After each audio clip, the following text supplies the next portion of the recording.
Good morning. I'm Tim. It's 6:14:14 Saturday. Um, One thing I'd like to tell you right away is a friend of mine and teacher, Sunny Dawn Johnson. She's a psychic and a very good teacher. She has a show tonight on LMN Lifetime Movie Network at 7 o'clock Pacific time. And I'm not going to be home, so I'm setting my DVR. And it'd be very interesting, I believe, if you care to tune in. Um, I don't think it's something you have to believe, but when you look at things like this or watch this, just think, what if? I've had two readings with her, and they were really good. A lot of my friends have had readings with her. I met her in '05. We were doing a hospice class together for um, Compassion and Action with Danny and Brinkley's group, and that's where I met her at. Tune in. I think you'll enjoy it. She's a very lovely lady. Last week I was talking about gold prospecting. Well, about the same time I started gold prospecting, I was started taking classes at Glendale Community College with Frank Baranowski. Frank was a past life regressionist, psychic. He was fairly well known. He had done quite a few shows. He passed away in '02, and he helped me. He helped me a lot of understanding what was going on, and because of him, I became a Reiki master and did a lot of other things that have happened to me since then. When he would bring people into class, he didn't so much teach. Yeah, okay, let's back up a ways. He had a radio show on Fridays and Saturday nights, maybe Saturday and Sunday nights, 2 nights during the weekend. And I used to listen to him and Art Bell on Dreamland and Coast to Coast. And they had a similar type deal. Frank's was a little bit more spiritual than Art was, and Frank was local. And I'm listening to the show one night, and he talks about his classes will be starting up at the college in the fall, around September. So I went and signed up for his classes. I think it was $60, and you got 10 classes. They went from the end of September till the beginning of December, I believe.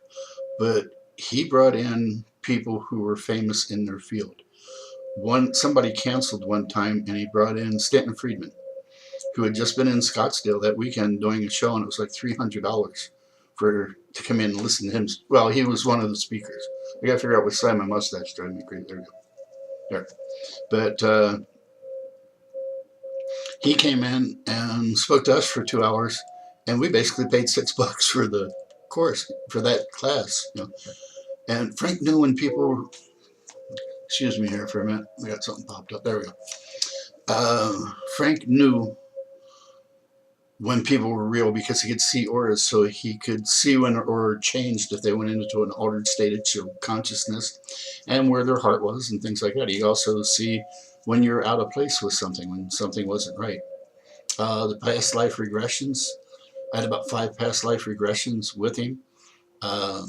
One of them I had probably 2000, around 2000 I think was when we did the past life regressions, maybe 2001. But later in 2000, and I think 2011 or 2010, we were in Sedona doing some classes, and right now her name is not Rona Prince, was one of the speakers, and she was giving a class afterwards. And my wife and I were going to do something else. We decided no, we go listen to her. And there was only 3 people signed up, and ended up there was 22 people in there. And she channeled, I don't remember, it might be Metatron, I'm not sure, I'd have to check back and see, but she channels an entity, and he started telling us that we were all Essenes from around the time of Christ.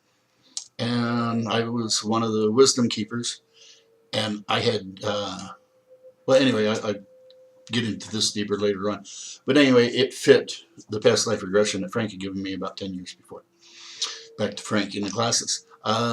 He would have different speakers in all the time. Psychics, spiritual past life regressionists, or not past life regression, healers, hmm, just a little bit of everything, and they were always good. We had a woman in who was a palm reader, and she's talking, and she's up in front of us. It'd start off, there'd be probably 100 people, and as the weeks went on, you'd lose more and more of them, till when the classes were at the end, there was maybe 25, 30 people there. And it'll be a disturbance in a little while. My wife just came home from seeing her dad. But we were talking, she was talking and saying that your left hand is what your life's supposed to be, and these little lines and stuff, what they mean. She says your right hand is what it actually is. And she started to point to something in this area. Let's see, I can bring my hand this way. Right in this area here, and I couldn't find it. And she came down and she looks at the palm of my hand, and she says it's right there. And she looks at me and she says, "You've broken your neck." And she said, "Wait a minute, you've broken your neck twice." And that's pretty cool, because these holes, these things here, the bolt holes, I've done it twice, so I got 12 of them all around. So if I ever go completely bald, it'll look like cut along a dotted line, just open. Back to Franken classes again. um, I had heard about energy healing, energy workers, and I heard about Reiki, but I didn't understand or know that much about it. So I talked to Frank, and he said the next semester he would bring in a Reiki master. So I read a little bit about it, looked to see what I could find about it. And he brought in Sangi Kelso, who is in charge of Woman Heart here in the Valley, in Phoenix. And some of her students and some of her teachers, and brought them into class, and they set up massage tables. And I'm watching what's going on. I usually sat in the front row, and it was cool because I could talk to my guides no matter who was there, no matter what they were doing. I could say, "Hey, I'd like to have a reading. Can you guys help me out?" And they always would. And that was, just really cool. I would get a reading, or they would call on me or whatever. So I'm watching what's going on with this Reiki energy down there, because I just had the bone graft put in my left leg, so there was somewhat pain there. And she would go down and she'd touch him on the shoulder and on the hip, and then say something to them, and then move her hands up by their head and put their hands like this, never touching anybody, just a little bit above. And the people seemed to really rest, really peaceful. And then they get off the table, and the next person lay down. And she didn't do it very long. And there were some other people in the audience, students of hers, and they'd sit there with their hands like this, beaming energy at whoever she was working on. And I think they had 3 tables set up. So I waited until Sangeet's was open, and I went down and laid on the table. And looking at me, you can't tell that much is wrong. And I laid on the table, and she touched me on the shoulder and touched me on the hip, and her eyes got real big. And she says, "What have you done to yourself?" Okay, boss is home. "Oh, hi. I'm on the computer." Excuse the belch, yes, I didn't even realize. Mailman just went by. Yeah. Oh, so she says, "What have you done to yourself?" I said, "I broke myself up a little, I'll say." And she put her hands up by my head, and I could feel the heat, and it just felt so calm and so peaceful. I don't remember anything after that until I felt somebody pushing on my leg where they put the bone graft in. And I could feel them, they were pushing on my leg hard. And my eyes shot open, and I looked, and Sangi is standing about 4 feet away from me, and her hands are like this, and she's beaming energy at my leg, and I can feel it. And it's kind of like, I want to learn how to do that shit. So in a couple of weeks, there was a group of us from Frank's class, and we took the one over, and you are attuned to the energy by a Reiki master teacher. And that's what I became eventually. But in the beginning, I was a level 1 and 2 we did in one weekend, and then we went back and did level 3 in a couple weeks, and then I waited a couple years before I went back to do master teacher. But in the meantime, I was working with animals. I was a hospice. After this is when I became a hospice volunteer, and that was when the energy was really neat, working with them. Frank's classes, when I first started going to the classes, I would walk in dressed and looking like a biker. And there's 120 people in there, and they all look like citizens. It was a slow and gradual transformation.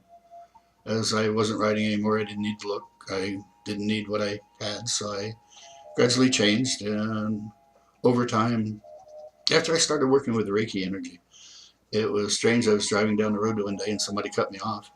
And at the time, I have an old 50 Ford pickup. It's got a 69 Olds 350 in it, 67 Pontiac 400 tranny, 68 Nova rear end, 68 GTO front suspension, Cadillac telescopic steering column, and you shift it with the emergency brake. It's my buddy and Fred Max and I build it and put it together, and it'll cruise at 100 with no problem. The guy cuts me off, and instead of going after him, I just, wow, I guess he wants that area more than I do. And I realized I didn't get mad. And it was a strange feeling. And it was kind of like I didn't realize that I had lost the anger until that day. I didn't have it anymore. It was a strange sensation. And I can say it was from the energy and things that I learned from Frank's class.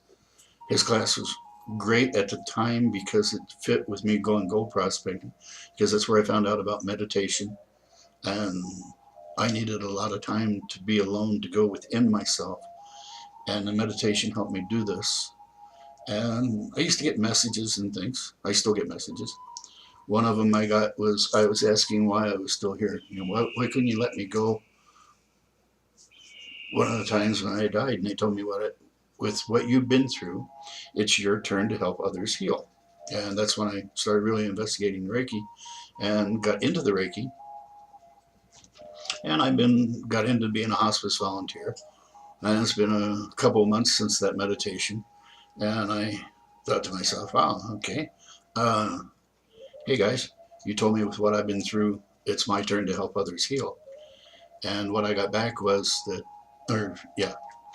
I asked them, you told me I'm supposed to help others heal, and instead I'm helping them die, graduate, and go home.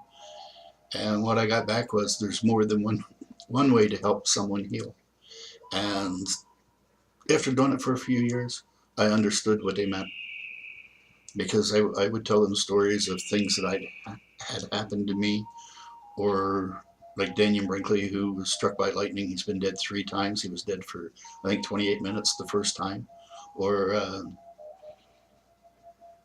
James Gillian, he drowned in the waves. And he said he went through the tunnel and he came to this light, this energy. And he said it was so loving. And he says it was nothing like what he had been taught with religion of what happens to you when you die. He says, as soon as I left the body, he said, I was surrounded by so much love. And this energy, he asked what he needed to do to earn the right to stay there. And what he got back was, you don't need to earn what is freely given. So next thought was, well, what do I need to do to be able to stay here? And he was told that I never tell my children when to come or when to go. So this is so far from what he had ever been taught as far as religion went and things. He says that he wanted to come back so bad to tell everybody. And he asked what he needed to do if he came back. And he says he's expecting hearing this long list of things. And what he got back was, whatever brings you joy and bliss. And he was back in his body. So a lot of what we've been taught, a lot of what we think we know, is completely irrelevant to what really goes on. The world is nothing like what we've been told or taught. It's a lot more fun. It's a lot neater. There's a lot more going on in it. And it's our reality. So change it to a reality that you enjoy and love. It's almost time to quit this one. So I appreciate your listening and my rambling. Oh yeah, this is Tim and my thoughts and ramblings. My story. I forgot to put that at the beginning. I was supposed to, but I wanted to make sure I got in about Sunny. It'll be a good show. If you have the opportunity, make sure you watch. I got to record my grandson's graduation parties tonight, so we'll go to that. And after that, then I'll come home and watch it. I've got some... Yeah, okay. Everybody have a great weekend the rest of the week. Happy Father's Day. Uh, Remember, in the end, only kindness matters, and it's free, so pass it around. Open your heart to love. Today's the 14th. There was supposed to be a large blast of energy coming in. If you feel kind of out of sorts and really don't know why, that could be why. So just sit quietly, take a few deep breaths, go inside, and ask to be attuned to all the new energies that are coming in now and forever. And it'll help you deal with things. From my heart to yours, let others know if you like what you're listening to. And peace, love, and light. Good night.